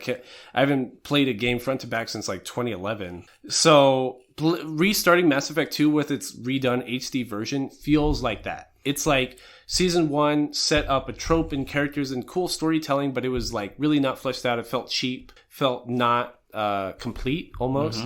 By the time I'm starting this run through of Mass Effect 2, it feels like a fully fleshed out game. Like you took all the cool aspects from your last work and just cut all the bullshit. Everything that people didn't like, you just clean cut it. Like you weren't tied to it or anything. You were like, I want to make the best game possible, so I'm just going to cut everything people don't like. And that's why I like Zelda's, Zelda is its own story every time, you know what I'm saying? Yeah. And, but Metal Gear, just Hideo Kojima just going through this series, being exploited by fucking Konami and just... As a Yu-Gi-Oh player, Konami's garbage, don't get me wrong. And this dude just running through, like, the best platform stealth game in history.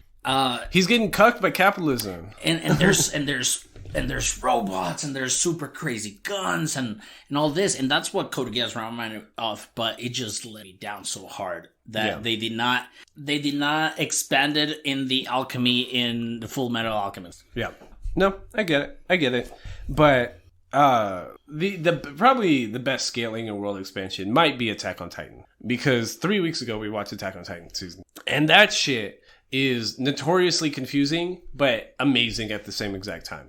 Like, especially no context. Like, we called in Karen for this episode. Like, I made sure she did not watch any of season 3. No spoilers, no lore expansion, like, videos, nothing. Like, you just have to watch it clean like we watched it when it came out. Which is exhausting as a fan, because, like, ReZero Season 2, that was super confusing and you need somebody to explain it to you. Attack on Titan Season 2 specifically wants you to be confused. It is setting up plot lines that are going to be expanded the next 2 seasons, so you better be confused by the end of Season 2. That shows your interest. And we talked about our like next like when you revisited the second season of like Attack on Titan. When I revisited it was so much easier to watch. Yeah. The first time I watched, I was like, why does this seem so long? It was only 12 episodes. Yeah. Because watching it week to week was exhausting. Every week, going into it, you were like, oh, I'm going to get all the answers this week. More questions. I'm going to get more answers next week. More questions. So by the end of it, like week to week, you were like pissed. It was just and not even that much world expanding. It was just setting up season 3. Right. You know, which if you don't have the patience, I can understand why someone would drop as seasons. No, I can understand that completely too. Because there's a lot of people that hate that mindset that's like, oh, if you just watch Game of Thrones up until season 3, you're going to be hooked, I promise. Bitch, that's like 100 hours of view time. What are you talking about? Yeah, it's like the first half of this show sucks, but watch the second half, will be cool. I've had to explain that for something like Gurren Lagann, because you need to get halfway through Gurren Lagann before you really understand what it's about. I felt that. I yeah, felt that. Right? Like, I was having fun watching it, but because of the nature of the podcast, like I had to be interested. So I had a attachment to the stories, so I'm just watching. But yeah, after the second half of Gurren Lagann, you're like, you're like, for real? Yeah. And we can't really say anything else about Attack on Titan season 2 because it would be just spoilers in 3. Right. So like, please, this is like the 8th time that I'm telling you, please hit us up for things you want us to revisit. We need to revisit season 3 of Attack on Titan, like immediately. We can't wait on that one. Unlike what we watched the week after, which was just last week, which was My Neighbor Totoro. Yeah. Which is like such a breeze of an experience. It's like watching Alice in Wonderland, but even easier of a watch because there's literally no conflict in any of it. Bro, we missed Made in Abyss, episode 45. Oh, did we? Yes, we did. Shit, man. We jumped from Jujutsu Kaisen to Mob Psycho. I was like, when is Made in Abyss coming in? Damn it, that's my bad. It's okay. Made in Abyss. Oh, fuck. I don't know if I like Made in Abyss or Beastars more, which is probably a good thing. It's a good thing. Which is definitely a good thing. It's a totally different anime. Made in Abyss is the world building ReZero has and like the somberness of it, but it's permanent. Because it's like the real world, like it's happening. Yeah, everybody's at risk. When bad shit happens in ReZero, it's happening to one character because he's the only person that can experience it. In Made in Abyss, bad, terrible shit, mutilations happen to people, and you're like, this really happened. Like, this is stuck in canon. The movie, it's been only released by their own website. Like, right. Made in Abyss movie.org, I think. You can get it there for $20. It's because Amazon owns the right, and Amazon is such, like, tight controlling of all of their works because they, like, that's how they're going to make their money, right? Is people wanting to rent this out long term, that they just won't like loosen their grip on this work. I think from this season, dude, and I mean, Made in Abyss has to be one of my top favorite animes. Yeah. It's just so ridiculous. I'm so glad like I was able to convince you to watch it because like the thing about Made in Abyss was I'd only seen season 1. I hadn't seen the movie. Season 2's coming out next year. But nobody's seen it. Nobody has seen Made in Abyss. Nobody's seen the movie. So maybe some people have seen the first season. I hadn't heard anybody even talk about the anime series. You know what I mean? And like even online, the discourse seems so much smaller. Like if you go on Jujutsu Kaisen lore, you get like tens of thousands of pages. Like you look up like Made in Abyss stuff, which feels like the lore could be so much deeper. You don't actually get that much, and it's like the worst, best kept secret ever. It's a jewel. Yeah, you know what I mean? It's really the diamond in the rough. Like, what even is, like, Amazon anime originals, if not Made in Abyss? Like, you don't understand. Like, they have one person at that company that understands anime, and that one person's doing his job really fucking well, because he picked out Made in Abyss. It's such a... I mean... If you've been listening to this podcast, you know that I like the gritty shit. You know, I like the bad endings. I like the hero dying. Whatever. Berserk. Crazy shit. Mm-hmm. And that's not even an eighth of the fucking series. Mm-hmm. Made in Abyss, it's so good. Like, we talked about it. You just, like... It's like eating a bowl of nails and liking it. Like, yeah, it's like noodle soup ramen with nails on top, bro. It's like, so I had some super spicy tacos this morning, but I put even more chile on top of it. It's because I'm a fucking glutton for punishment. Am I right? Mm-hmm, yeah. It's like that. Like, it's such like good pain everywhere because it's like, where else am I going to see this? We talked about different animes of what it is to us, like to recommend to someone. Right.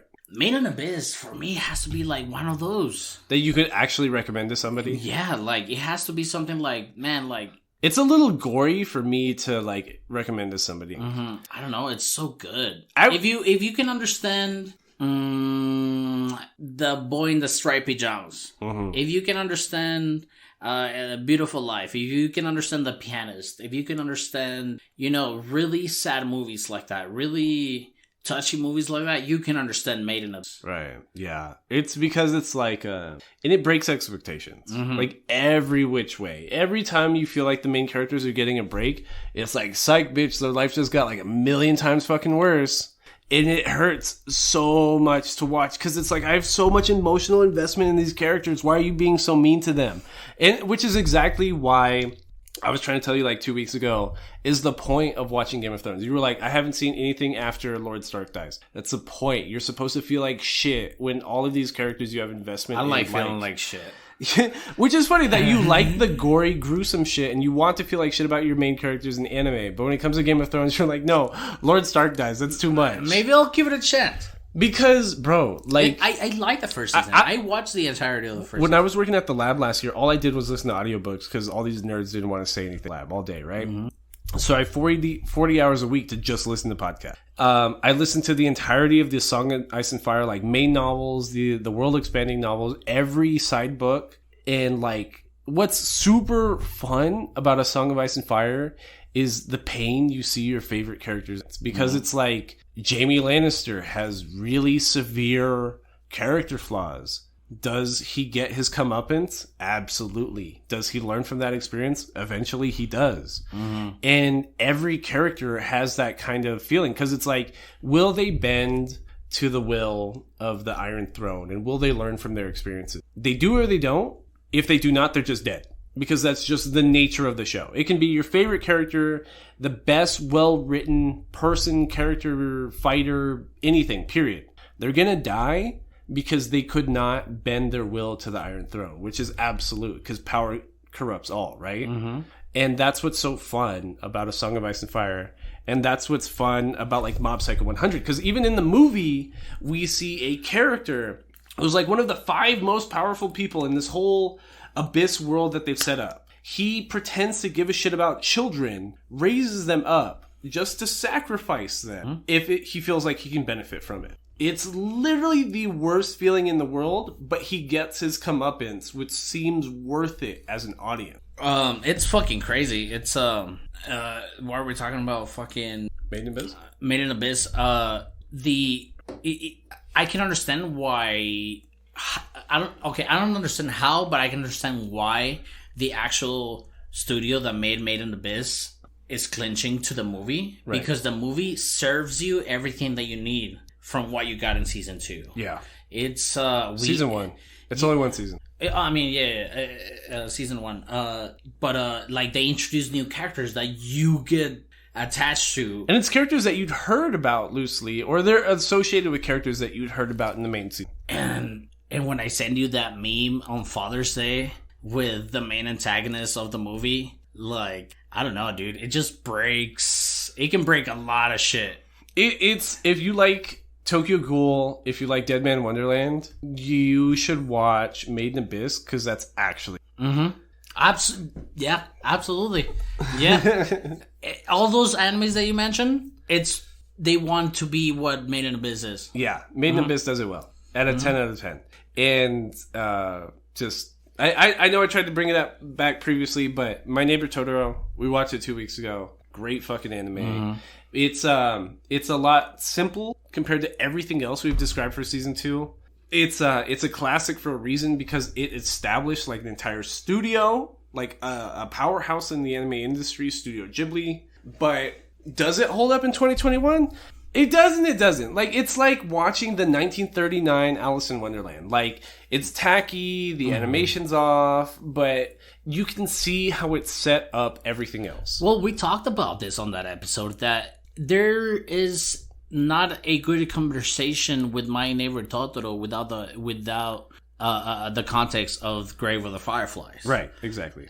My Neighbor Totoro, unlike Kiki's Delivery Service, the story was just a cloud just dissipating. It was just a story. It was just going, and we didn't get a super ending. We didn't get, you know what I'm saying? Everything really was connected to what you felt on Grave of the Fireflies. No, I agree. It's Kiki's Delivery Service is I don't know. It's really a good story. It just has a beginning and an ending. I felt more from Kiki's Delivery Service. My Neighbor Totoro is very much just like, hey guys, we're really good at making anime in 1988. Here's this great movie, just like showing that. And I feel like the previous movies that we've seen from the studio, unlike American Hollywood movies that have like a first act, second act, third act, it seems like they just get stuck within the first act or second act. Yeah.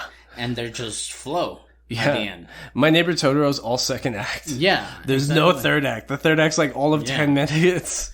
Yeah. And this is our last episode of the fucking season, which is Kiki's Delivery Service. Yep. We just finished watching it. I don't want to go into it too much because, we just made an episode about it. And y'all probably just listened to it 3 days ago anyways. It gave me more appreciation for the studio. Yeah, definitely. Absolutely. I feel like we're, like I said in the episode, like we're dipping in the same sauce. Yep. Yeah. Like tiptoeing around Kiki's Delivery Service, like watching Howl's Moving Castle, watching Spirited Away, watching Princess Mononoke, watching Grave of the Fireflies, watching My Neighbor Totoro, is like it's like I regret we didn't start with Kiki's Delivery Service because Kiki's Delivery Service is so good. Because all these other stories like Howl's Moving Castle had really like groundbreaking like 3D 2D animation at the time, which makes it neat, makes it interesting. Princess Mononoke is like a whole different theme and a whole different art style, which is like it's hard to compare. Spirited Away was like a perfection of what was established in like My Neighbor Totoro. But Kiki's Delivery Service really is like just baby. Quality, just quality all around. Like what if somebody actually gives a shit about a work, it doesn't matter if it's original, like what the actual storytelling is. Just if somebody gives enough, just cares enough about a project, they can make something really, which is why everyone should watch Kiki's Delivery Service, and which is why we are happy to all of you for listening along with us for the entirety of season 2 of Between Nerds. And this is one big nerd down. Yeah, basically. And we saw Shang-Chi. Did we talk about Shang-Chi last episode? No, I don't think we did. Because last time we recorded before today was 10 days ago, which was before we watched Shang-Chi. We went camping as well. We went camping last week, too. Yeah. In Silver Lake, New Mexico. Yeah, it was awesome. It was an awesome experience. We took my son, Saeed. Everybody had fun. We ate. We had a drink. Yeah, it was a great time. But Shang-Chi... I have the same issue with Shang-Chi that I have with every other Marvel origin story, is that they're all really tacky. Like, I remember after watching even Black Panther or Captain Marvel, they just all come off as super tacky. Iron Man was cool. That has to be the best one. Iron Man was dope, but like, I'm thinking of Thor 1, I'm thinking of... Oh, the Thor movie is kind of... I'm thinking of Captain America 1, I'm thinking of... Like, they're so cheesy and rushed, but in the same sense that a comic book actually feels, right? Because in Shang-Chi, they do the Marvel, like, quick training sequence, and all of a sudden you're a master of something thing. But because they have a comedian in the cast, they'll actually make fun of themselves. So, like, it feels all right. You know what I mean? Because it's like, how's this girl become a master bozeman in 24 hours? I don't fucking know, but they made fun of it, and at least they acknowledged that like it's written in a super weird way. I get what you're saying, and even the character of the friend of Shang-Chi, I can't remember her name. It's played by Awkwafina. I don't know the character's name. Yeah. But she it almost seemed like it was leading to her finding her roots in this village, which it almost did, but it wasn't in context. Like, it wasn't, like, direct. Honestly, like, every piece of dialogue and, like, almost every interaction was super cheesy for me. Except for the final boss fight. Like, once, like, the Shang-Chi and his dad start fighting up until they defeat the big monster, like, that shit's tight. Everything before that, like, I didn't hate it, don't get me wrong. But, like, it was super corny. It was super, like, Marvel, like, joke it yourself, kind of Spider-Man kind of gags. But once, like, he Kamehamehas that fucking monster at the end, I was like, holy shit, this might be the best movie I've seen all year. But as a, and I'm not trying to be facetious or anything like that, but, like, as a progressive, almost 30-year-old man living in this society, like, I love to see all the connections that the movie did to traditional filmmaking from China and stuff like that, like the different martial arts and the dancing and how it flows. A lot of it felt like Crouching Tiger, Hidden Dragon, which was so dope. And like, it's so funny that like, again, like they're acknowledging what people would gripe about. They almost make fun of the fact that a lot of it reminds me of Kung Fu Hustle. It's like they knew that going into it. They knew that 100%, which is like the best feeling. We know Kung Fu Hustle is good. I love Kung Fu Hustle. It's so good, bro. I love that. But Kung Fu Hustle knows it's corny. It is corny, and then it's tight when it needs to be good. Like, and Shang-Chi's a lot of the same. Like every piece of Kung Fu choreography, I had a great time watching. Literally every piece of Kung Fu, I was like, I'm having the time of my life. I cannot remember the last time I saw Kung Fu. But a lot of the relaxed dialogue and the pacing dialogue was kind of corny. I get it. The last time I saw maybe good Kung Fu was like, Ip Man. Ip Man is good. You know what I mean? And before that, Fearless is fucking good. But those are getting old. Fearless is like, it was a great movie. Is like 10, 11, 12 years old. That's what I'm saying. We're getting old. Like, Hollywood has like strayed away from this. So it's been a minute since we saw good Kung Fu. Shang-Chi, like, if they can make good Kung Fu canon in other like Marvel movies too, I'm for it. I'm with it, because I watched the entirety of like the Netflix Marvel shows, and they're all bad. And even though like one of the characters is supposed to be a Kung Fu master in Iron Fist, it's garbage. It's garbage. I hate so much that Marvel gets to flex at like this all Asian cast, Asian director, and like this Asian storytelling in Shang-Chi, when they purposely chose a Marvel character in Iron Fist who they thought would be digestible to a Western audience. So not only is he a white guy who's good at Kung Fu, but it's super corny when they do it, because it just feels like he's stealing from Asian culture, even though that's how he was always written. He's been written like that since like the 60s. Like any hints of cultural background, it's on the first episode and that's it. Yeah, it's like, hey, I'm a white guy and I'm stealing from Asian culture. Which is so mean. It's so fucked up. And like, I don't know. I'm glad they finally did it well. I just can't believe Shang-Chi did better to Chinese culture than Mulan did. Oh, yeah. Yeah. Oh, yeah. That was a big issue. Yeah. I do not like that nerds were mad at Awkwafina's inclusion in this. Fuck that. Yeah. A lot of like nerds on the internet were really upset about Awkwafina's like character. Because, I don't know, it's the Captain Marvel thing all over again. Like, nerds get mad when women have dialogue. When women are not sexualized? Yeah, you know what I mean? It's just like, she's not hot, and she's mean to the guys. That was a big issue with Harley Quinn. They've Birds of Prey. Yeah, they've desexualized Harley Quinn, which is like, I remember Karen loved it, like, partially for that reason, but then guys are mad. Yeah, nerds are mad. Which... it makes me wonder how the Eternals is going to go, because Angelina Jolie's in it and she's like super hot, right? And I've never seen her, like, she's a great actress, don't get me wrong, but I've never seen her break that, like, I'm super hot and I'm good at acting mold. Like, much in the way that Margot Robbie tries to step out of the box. Like, she's not afraid to, like, make herself be, air quotes, unattractive, because she's acting. She's playing the part well. And this might be a bad example because she doesn't really play like a super big role, but did you ever see that movie, what was it, Wanted? The one with the curving bullets? Yeah, the Angelina Jolie was in. She kind of played the role of badass hot woman on that one. No, exactly. And Wanted hasn't really stood the test of time. I don't remember the last time you watched it, but it really not. And partially for that reason. It's based on a comic book.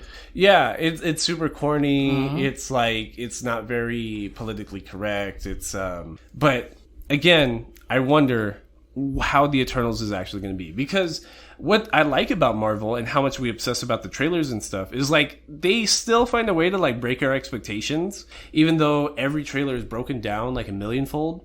I feel like at a certain point they're going to try to break the mold somehow with the Eternals. Like, there has to be a way, and I don't know if it revolves around Angelina Jolie or not. Well, dude, we saw that Venom is coming to the new Spider-Man game. We saw that Wolverine is getting an Insomniac fucking game. A lot of people are pissed that the Knights of Old Republic remake is going to be exclusively on PS5. Fuck yeah. Fuck you, Xbox people. You don't even have a PS5, dog. Yeah, I don't give a shit. At least I don't have an Xbox. It's like, I see, so like, I follow a lot of really good Yu-Gi-Oh players, and they're on Twitter and stuff, but of course they're all gaming nerds, right? Like, Yu-Gi-Oh's a game at the end of the day, and gaming nerds all have like really cool like PC layups, right? And a lot of people are pissed because they're like, why the fuck do I have to buy a PS5 when I have this badass gaming PC that I've been playing everything else on? And it's just, it's hilarious. I don't know. But I'm excited about the lore that's going to be tied to the Knights of the Old Republic, because it's like, none of these characters were canon after Disney bought LucasArts. Oh, good thing you remember that. That was the point that we were breaking down in last episode. Right, right. So I think it'll be interesting if these characters actually do become canon, and that's why they're reintroducing them in the games, and maybe we'll get like them included in the movies, or like mentions of them, and they'll be semi-canon. Well, to me, it sounds like a great opportunity to later seasons, or maybe they're working on that for Mandalorian season 2. Maybe they could just bind something to there, because from what we're made to believe, Baby Yoda is out. Yeah. You know, we're gonna get a season 2 of The Mandalorian, and it's gonna, I hope it's gonna be great as the first season. We're supposed to be getting Kenobi sometime soon, so that's gonna be really cool, because I don't think anybody watched The Bad Batch. Yeah, I don't think so either. Yeah, I don't think anybody watched The Bad Batch. It was super disappointing. And other stuff, I've already brought it up previously in this episode. I've been playing a fuck ton of Mass Effect. You got me Okami. I got you Okami HD because I keep referencing Okami, which is a game about you playing the sun goddess Amaterasu in her wolf-amorphized form. So, and I keep referencing it because it feels like you're playing an old school anime. And I just want you to be introduced to this medium so that you understand what I'm referencing all the time. And that's why I like fucking Metal Gear too, bro. Like, Metal Gear seems like you're playing an anime. Yep. It's so fucking dope. Just like I was talking about Persona for. Yeah, did you finish it?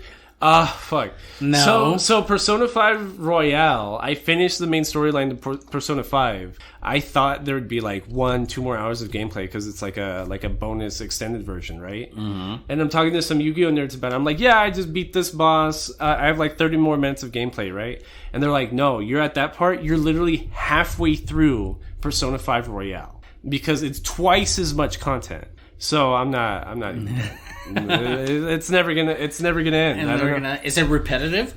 No, absolutely not. It's just because it's calendar based and you're playing every day to day. Like, you're really playing like 365 days.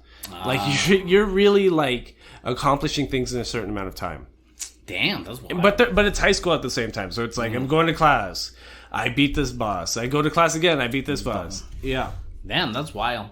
But that was the rundown on season 2 of Between Nerds. Congratulations, Drew. You made it to the 60th episode. So season 3 is going to start with our episode that we've been working on for 3 weeks for Death Note.